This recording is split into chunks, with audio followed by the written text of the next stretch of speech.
Hello everyone, welcome back to another episode of r/ProRevenge. In today's episode, I ruined a man's life. Not pay me for the website I built? Say goodbye to your business, house and reputation. A dangerous game. Before we get started, make sure to subscribe so you will never miss a video. So let's get started.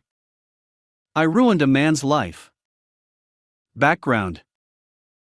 My mom has been best friends with Eileen, not her real name, since they were both kids, and Eileen has kind of been like an aunt to me.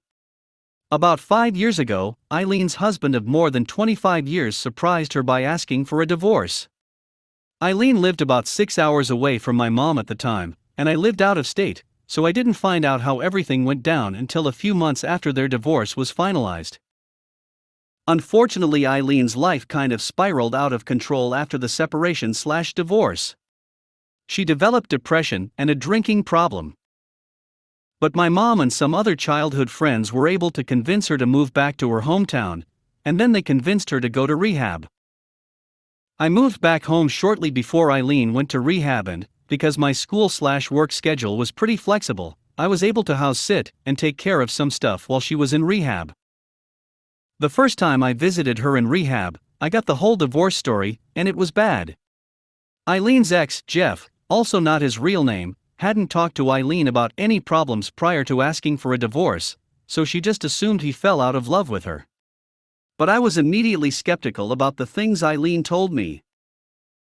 First, Jeff, who was an executive at a pharmaceutical company earning mid-six figures, was fired from his job a year before they split up and decided to take a break before looking for another job.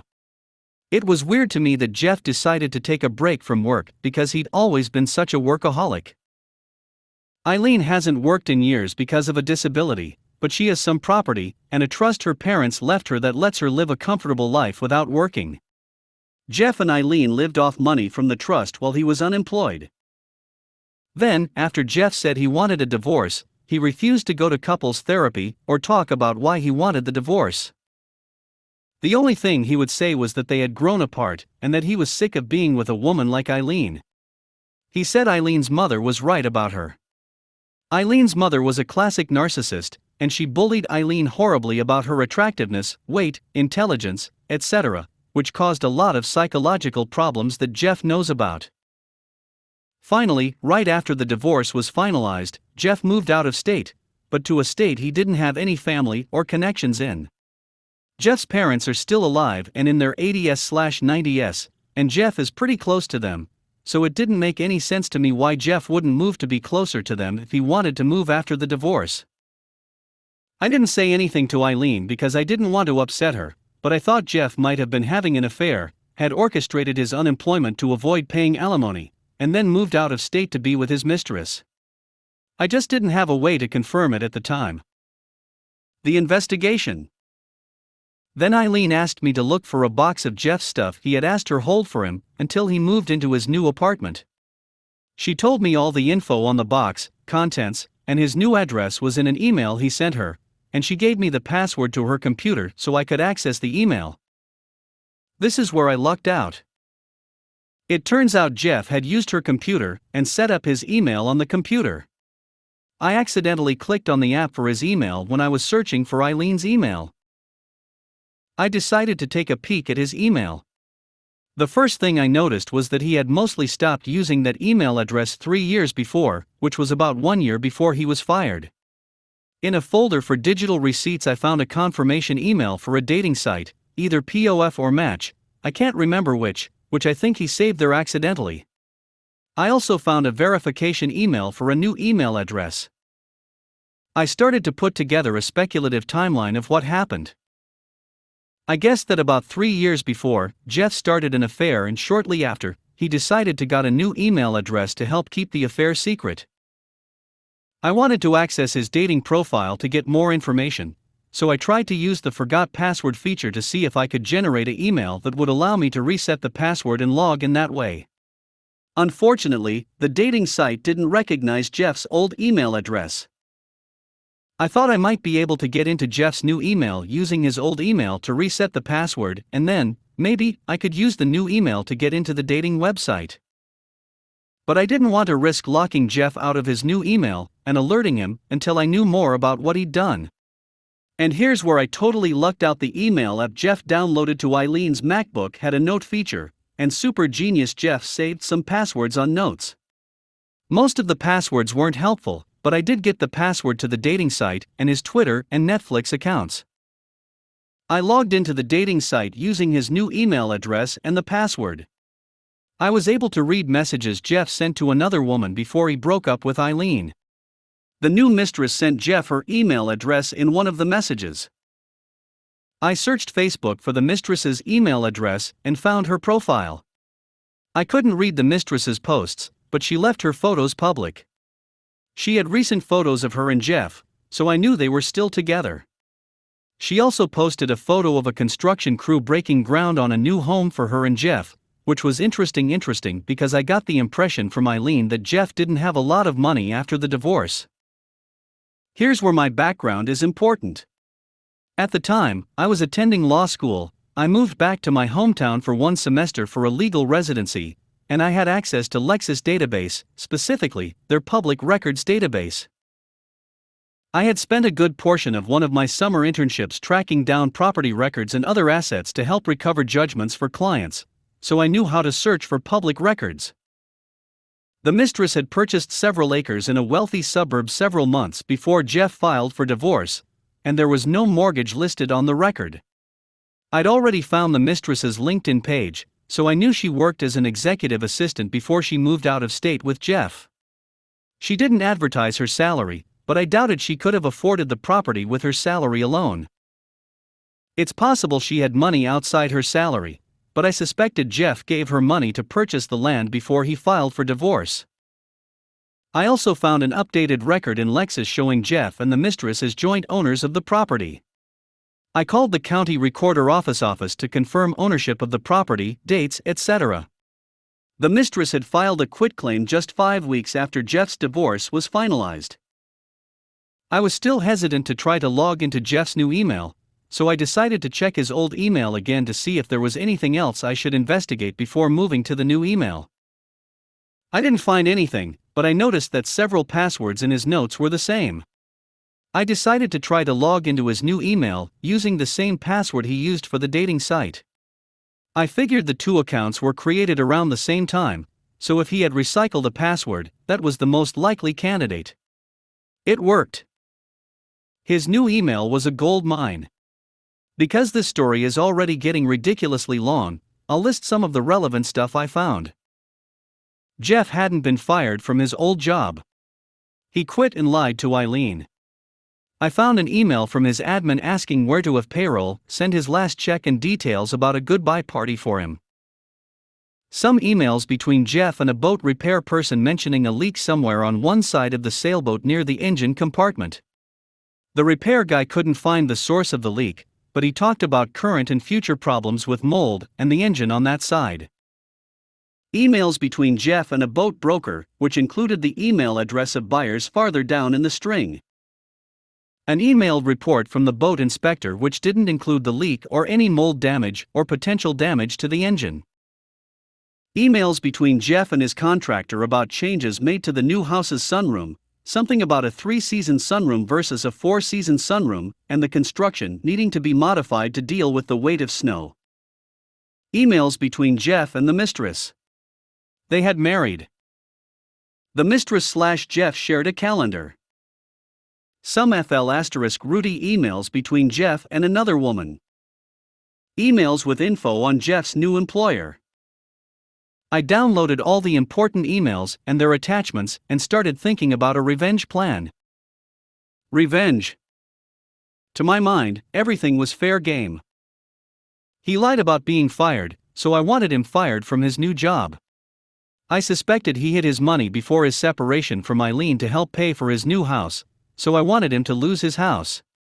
He cheated, so I wanted to destroy his new relationship. Anything I could do about the boat was a bonus. The easiest place to start was the boat. I had no idea if the source of the leak was found and repaired, or if the leak was verbally disclosed to the buyer, but I figured Jeff was a lying jerk, so odds were fair he hid the info from the new buyer. I sent the emails between Jeff and the repairman and another copy of the inspection to the buyer.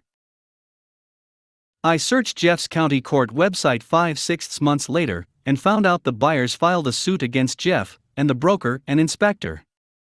I couldn't figure out how to take or destroy Jeff's house, so I settled for contacting the county inspector's office to complain about the sunroom not being up to code. This is actually what prompted me to write this post, because I just found out some details about what happened with the county inspectors. Keep in mind, I heard about this from a third party years after the fact, so I don't know all the details. It turns out the sunroom was code compliant, but the inspector did find a workshop/workroom attached to the detached garage that wasn't on the original permit/plans. The workshop had a bathroom that the contractor attached to the property's septic system after the initial inspection. A mutual friend of Eileen and Jeff told Eileen and me, and he guessed this was a big deal because the size of the septic system they installed wasn't sized to handle the additional input, but I don't know for sure. Jeff had to pay a fine and the workshop had to be removed. This ended up causing construction delays, which will become relevant below. As for destroying Jeff's marriage, my first impulse was to send the new wife the FL*Rudy emails between Jeff and the other woman, but when I searched for that woman on social media, I couldn't find anything. I had no way of knowing if the new wife knew the other woman, and would think that the emails weren't important or evidence of an affair. Then, I played around with the idea of updating Jeff's dating profile and sending stuff to his wife. But it would take too long to manufacture a fake relationship with real dates and times, and I was worried that Jeff might get an email alert from the dating site that would clue him in. I ended up just risking that the new wife wouldn't know the other woman. I pretended to be someone concerned about an affair between Jeff and the new woman. Overall, I kept the accusation vague, but I did say Jeff and the new girl went out to eat and to the movies on a few dates. Jeff's shared calendar said the new wife was out of town. I couldn't come up with a way to get Jeff fired. I rechecked his email and calendar over several weeks looking for something I could use to get him fired. Eventually my legal residency got too busy to devote much time to revenge, so I decided to just let it go. Eileen recently reconnected with a friend she shared with Jeff, and that friend gave Eileen an update on Jeff. Eileen shared the details with me, and that's what reminded me of what I did and prompted this story. It turned out that I didn't need to worry about sabotaging Jeff's career. By luck, the woman Jeff had been emailing was actually his assistant at his new job, and Jeff's new boss was his brother-in-law.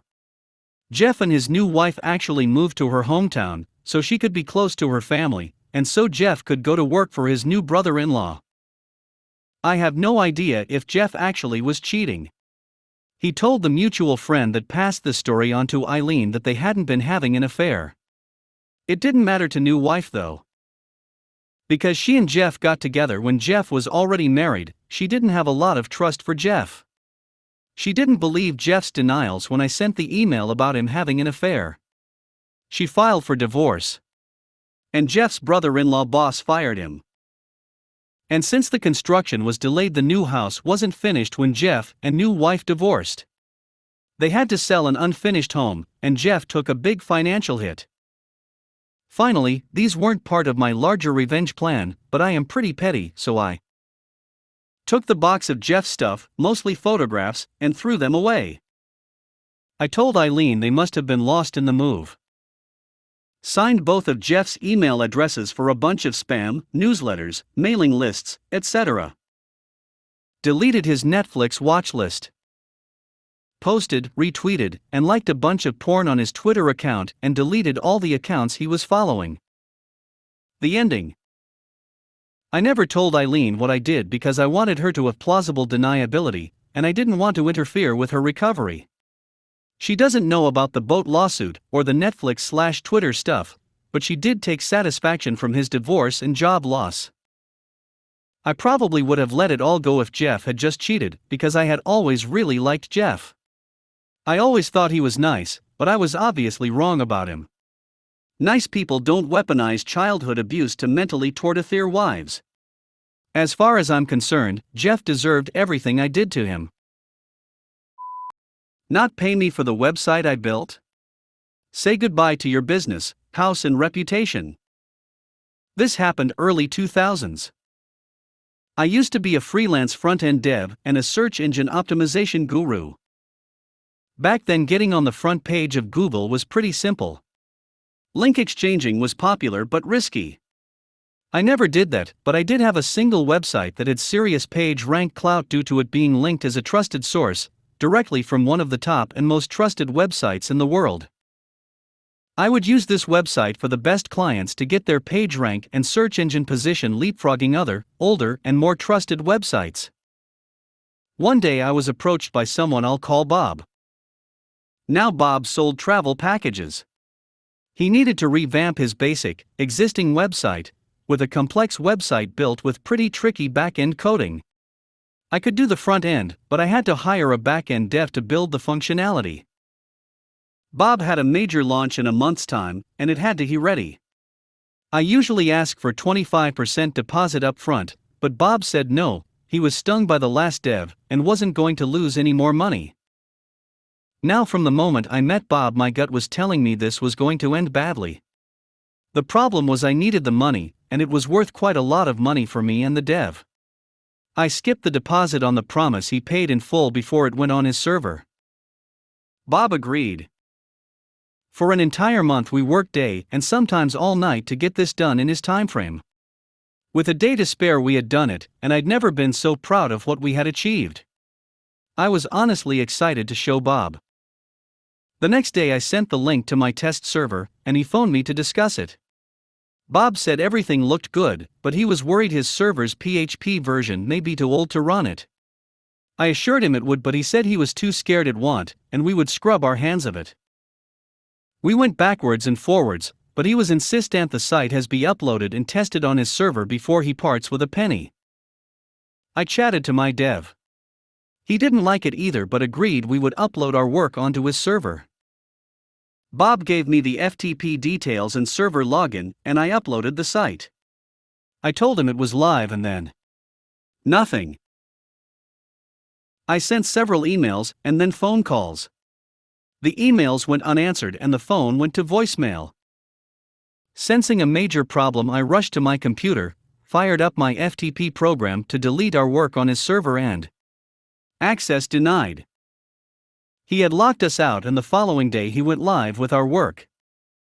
For several days, I tried phoning until one morning he answered the phone and said, "Listen, I'm not ever going to pay you, and there is nothing you can do about it." Then Bob hung up. Rage was a good word for my feelings. I was shaking while I still held the phone in my hand. For the next hour, my range of expletives was growing in complexity. As I sat there figuring out what to do, it hit me. Revenge will be mine. I registered a new domain name, which was Bob's Travel domain name plus sucks at the end.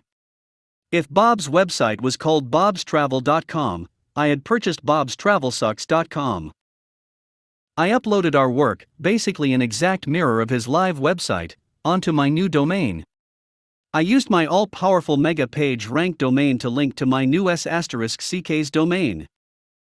Within a month my website jumped above his website in Google for every conceivable search phrase you would use for the packages he sold. No matter what you typed in, my site was the first result, and his was always below mine. During that month I created a second website, which was Bob's full name with s**ck's at the end. On this second website I posted what happened, screenshots of his emails, and warning everyone what a conman he is. Bob had a somewhat unusual first and last time. Again, within a month my website was above his own personal website. I then forgot all about it.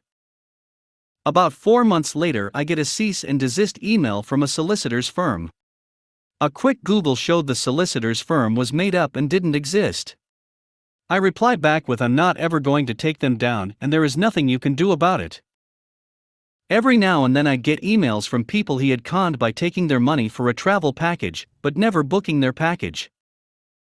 I'd put those on both of my websites, making sure those juicy important keywords, his full name and company name, were spread across each negative review. A few more months pass, and I get an anonymous email linking to a new domain called mynames*cks. I'm told to remove my 2 websites, and he will remove this new one. A quick search, and what do you know? It isn't even on Google. No one could find it. I reply back for a second time with his comment to me. As each month passes, I'm getting more and more people emailing me saying they've been ripped off. I keep adding them to my website. Turns out the travel agency world is well regulated, and they started an investigation into Bob's company, using my website as their main tool. I get a call from Bob. Bob is not a happy Bob. In fact, Bob is more of a desperate Bob. Looking at this text now, I know you can almost hear the despair and resentment in Bob's voice. Bob pleads and literally begs me to pull the sites down. Not only is he being investigated by the Travel Agency Association, but he had some very important friends that didn't appreciate the bad press he was causing in their circles. He offers to pay me the money he owed. Nothing more, just what he owed. For the 3rd time, and with a massive smile on my face, I say, listen, I'm not ever taking them down, and there is nothing you can do about it. Roll on a few months and I discover his travel company has been removed from all travel associations. No matter what you typed into Google, my website outranked his, and all the bad reviews on my site were the first thing his potential customers would see. I crippled his business so badly. It went bust. During the collapse, one of his ex-employees contacted me and told me how hard he had worked to get my websites off the first page. He had registered dozens and dozens of other domains in the hopes some would jump ahead. Little did he know only the top dozen websites in the world could jump it. Apparently his property was tied into loans on the failing business, and he lost his house too. It took me just about a year to turn his business from a cash cow to a dead cow. Motto of the story: if you ever think to mess with a dev, don't. Updates. Many of you are saying I should have taken the money and not pulled the sites down. At that point it wasn't about the money. He thought he could simply buy his way out of it after pretending to be a solicitor, and then trying the same thing on me. Him knowing I didn't care about the money anymore must have driven him crazy, because money was all he cared about. He then knew he could do nothing to stop his business going down the pan, and all he could do was watch it all fall apart around him. A dangerous game. This is my first post here. I decided that this may be another method of catharsis for me. I do have many stories peppered throughout my life that I want to share, but this was the first one that came to mind. This one has to do with my childhood and dealing with a psychotic and racist aunt and uncle. When I was a child, I was often assaulted and bullied for being a mixed-blood kid, mulatto, by both my own family and kids in school. There are many things that my aunt and uncle did to me and got away with, which I will share the highlights of later. This story, however, is not one of those. My uncle was the alpha tormentor between the two.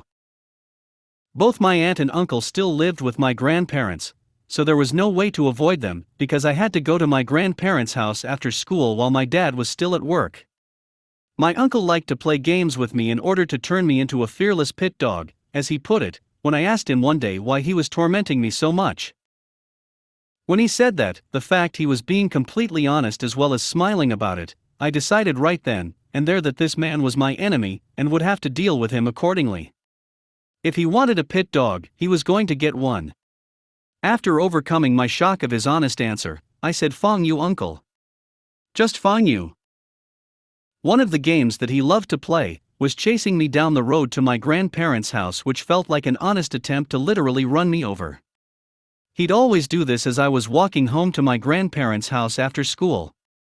Luckily, most times he ended up just chasing me off the road.